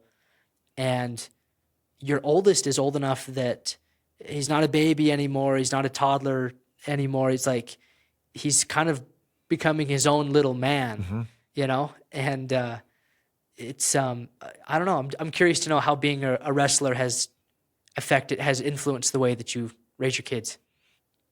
Breaking things down at a more simple level.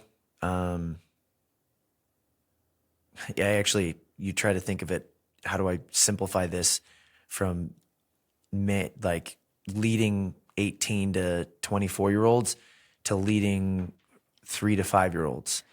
And the communication piece actually gets, I think, a little more complicated because you're having to think through how you communicate effectively to younger people. And sometimes there's some complicated situations, obviously, with our college guys or even like people on our staff, and you're having to think through navigating the communication, the effective communication for management and for leadership. And I've really gained some perspective, like listening to some experts in child psychology or early childhood development, and just understanding how to communicate effectively, how to frame things effectively for certain age groups. You know, there's little things that are the same, and some things that are a little bit different in terms of how you lead and manage to these different age groups. And the one thing that correlates to both is just the time on task and the time around people and developing relationships. You know, I've struggled a little bit with my daughter because she is the fiery, passionate one like I am, and probably gets a lot of the stubbornness from both me and my wife, and it's like all the hard things that come out, and it's a girl. And I had one brother. I didn't grow up with a sister, so I didn't understand the emotion. They're different human beings, you know, boys and girls. And so my wife at the end of the day was like, you do a lot of things with your son because it's easier, or you guys relate to each other more, and you struggle right now with your daughter listening to you or just some different things. And I think at the end of the day, it's your time on task. It's your presence with her and doing certain things. And it was 100% absolutely what I needed to hear. And also what I needed to grow in, and what I'm still growing in, and just building a relationship with my 3.5-year-old daughter, almost 4 now.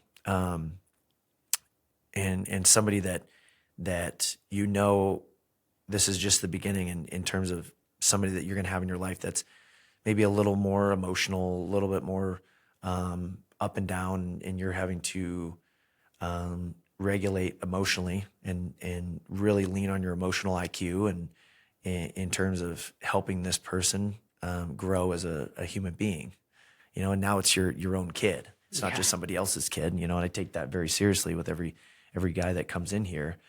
But it just gives it more perspective when it's your own kid. Yeah, it's different. Yeah. Yeah. That is crazy. It's I think there's a lot of wrestling. Just there's so much in wrestling that applies to life, and so it's made me think about how I'd raise my own kids. I was never like a big like prolific wrestler or anything like that, but it's a sport that I have a big admiration for, and there's something about the mental toughness and the can-do attitude and the coachability that that your kids are probably going to just benefit from just through osmosis. Like it's probably just like part of how you live and breathe, you know? Yeah. So I said I only had a couple more questions, but I actually want to sneak one more in. Okay. Because this one I think is has been really interesting. So you mentioned this before. It was Cody Sanderson started the program in 2003, and he was here for a few years, and then it was Coach Greg Williams. Greg Williams. Yep. He was here for 18 years. Yeah. He did a lot of good, lots of All-Americans, national championship appearances, and Ben Kerr was through this guy, and he's really beloved by the community. And 18 years is just that really just speaks for itself. What can you teach me about coming into a program and stepping into the shoes of someone like that before you, with the expectations high and people with with a picture in their mind of what you need to be doing and what success looks like to them? Yeah, I think it was a matter of applying a framework and a standard of what the next stage of the program should be, what it should look like. And Greg had set up a lot of things. Don't get me wrong. Like I imagine the beginning times when they didn't have a wrestling room and they had to figure things out, and finally got some assistant coaches to help out. You know, just the evolution of the program, a lot of it happened before I got here, and some bigger stages. I would say the bigger picture items, like getting a new building here, a new wrestling room, a new athletic building, and some just some different things to help grow the program, I would say exponentially. I think we're absolutely on the verge of, but the harder, like slower growth times, a lot of that was before me, and I'm grateful for the foundation that was set up, and now it's making, setting a new, like I said before, setting a new standard of what excellence should be. And I'm grateful for my time at NC State and understanding, wow, this is what high level looks like, being in the top 10, winning a trophy one year, placing fourth in the NCAAs, and as a team, and understanding like what it takes to build a team. And I was a part of a top 10 team a couple different times at Boise State, and you see what it takes to do it at a smaller budget school. Yeah. And what that's going to look like. And just understanding that the pressure and the weight that you feel is a lot of people expect, like they need to do better than what was there before. And I absolutely feel that. And I take that responsibility very seriously. And it's something that guides me and motivates me, but it's not my sole focus. And I continue to focus on the process. Like our process of getting to the 5 national qualifiers that we had this year, it was 100% a process thing. Did we think we were capable of having at least 5 national qualifiers? Sure. And it probably wasn't the way that we thought we were going to be able to do to get there, or the people that we thought might get there, but they did. And it just validated a lot of the work that we put in, and we remained consistent more than anything. We just brought a level of consistency, and it's the same thing for us academically. We hold our guys accountable, and we're consistent with our communication, with our standards, and reinforcing those so the guys know what they need to be doing, and we're maximizing their athletic and academic potential.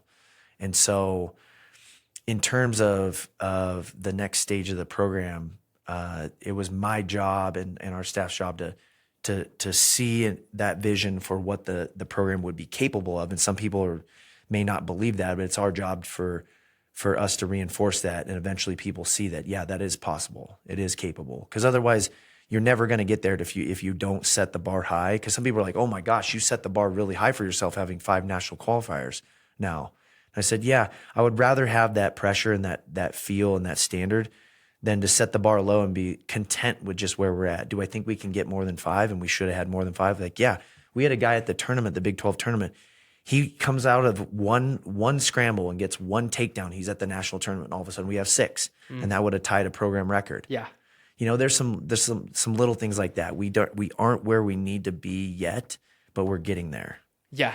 I imagine that you see that pressure on other coaches. When Nick Saban retired and Kalen DeBoer took over at Alabama football, when Mike Krzyzewski retired and John Shire took over at Duke basketball, there's so many other things that happen. I mean, could you imagine filling the shoes of Phil Jackson and the Chicago Bulls, when he retires, not only does he retire, they freaking clean out shop. Yeah. Everybody is gone. Yeah.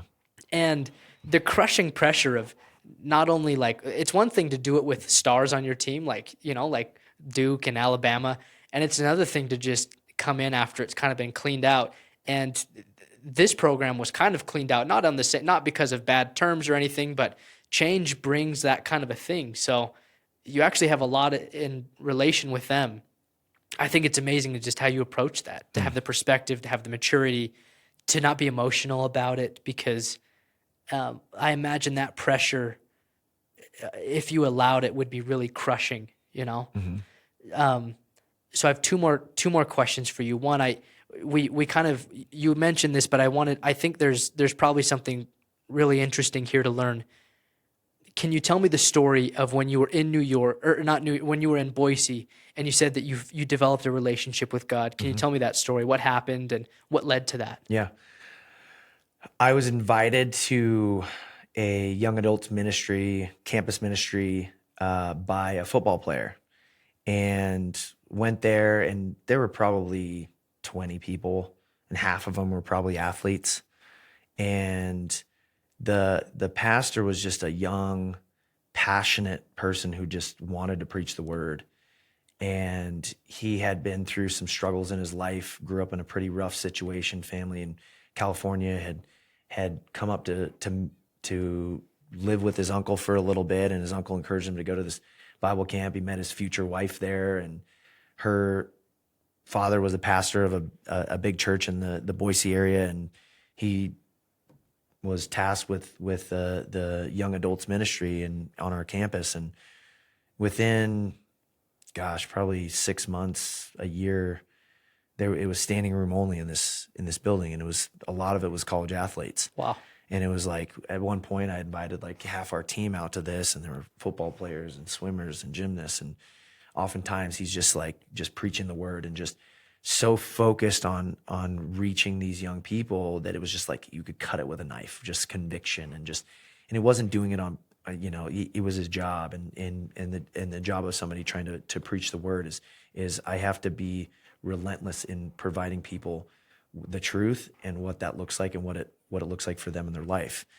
And he helped us understand that it's not about religion. It's not about this. It's about your personal relationship with the Lord, because it's between you and him in terms of your salvation. And I think it was a big step for me, because I just felt all these pressures. I was the number one ranked guy in the country coming out of high school, and I could have gone anywhere. And I went to Boise State, and I had struggled my first few years. And in my best 2 years of college were the 2 years I devoted the most time to God, because one, I was in a very, very vulnerable state, and two, I'd grown up in a Lutheran church, and I just kind of gone through the motions and understood. I knew a lot of things, but I didn't understand what my role is in terms of what that looked like, having a personal relationship with Jesus and God.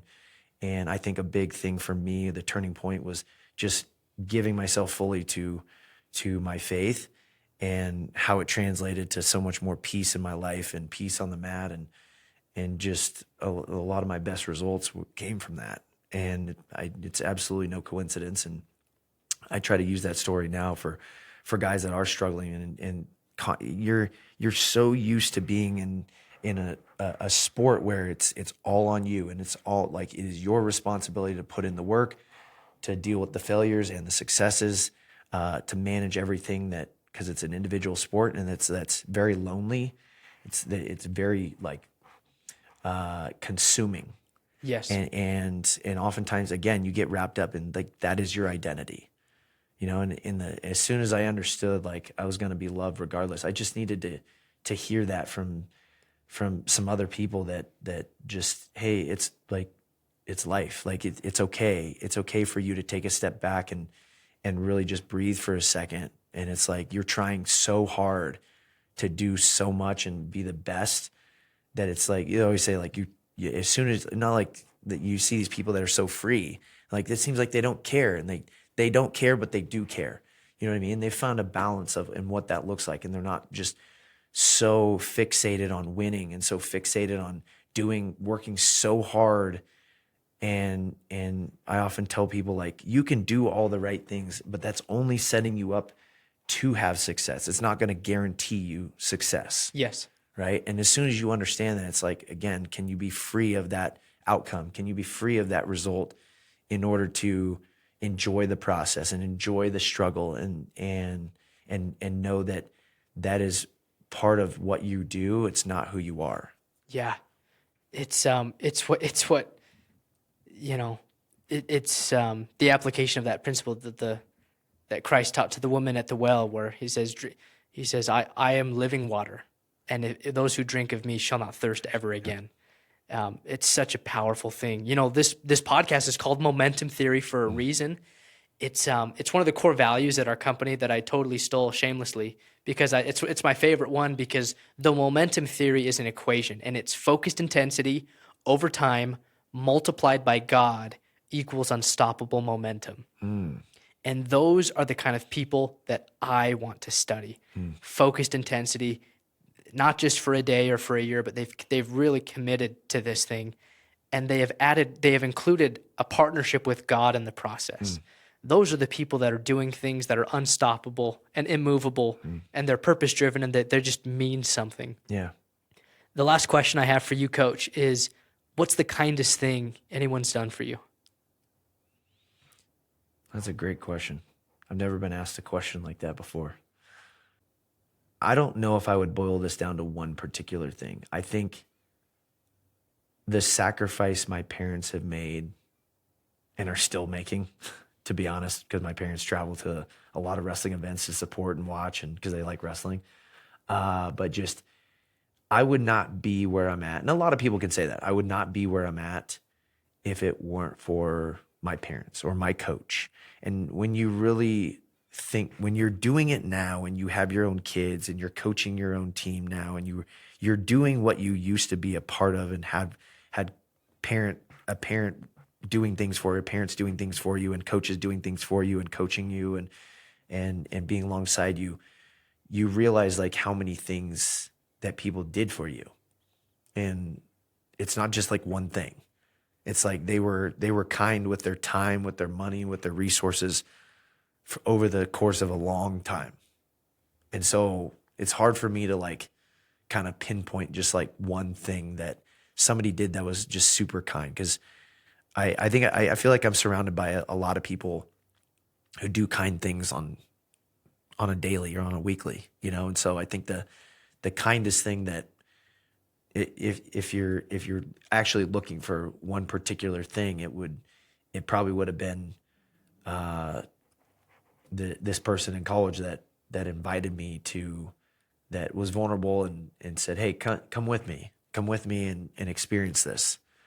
Because it, you know, in light of eternity, like what has made the most impact on my life, and where did like that journey towards a personal relationship start? And it was probably then, because, you know, lost is maybe the right word, or confused, or just struggling, you know, all these adjectives that you could probably use at that particular time in my life. You know, maybe another thing is my high school and eventual college coach. Just, I was at the depths of wrestling my junior year in high school. I put it was like trying so hard to win that you tried so hard that you're failing. And they just never gave up on me at a time when I was just like this is not fun. This is not what I set out to do or be a part of, and I just want to move on and not be a part of this. And they didn't give me an out. And I went from the depths of my career at the time to the peak of my career at the time within a few days. It was crazy. And it was, you know, the kindest thing they could have done was just some tough love more than anything. And so I think about some formative times, and because of them, again, I'm probably here because of them. I'm probably coaching in this sport because of them. You know, so the kindest thing that they did for me was just not give up. I think that's a good place to end. Yeah. Thank you so much for your time. Yeah. Thank you. If you enjoyed this episode, please follow the podcast on Instagram at the handle Momentum Theory Pod, where I'll be announcing new episodes weekly, as well as sharing my top takeaways from every conversation. As always, I invite you to please share this episode with anyone you think could benefit from the conversation. So long for now, and thank you for tuning in.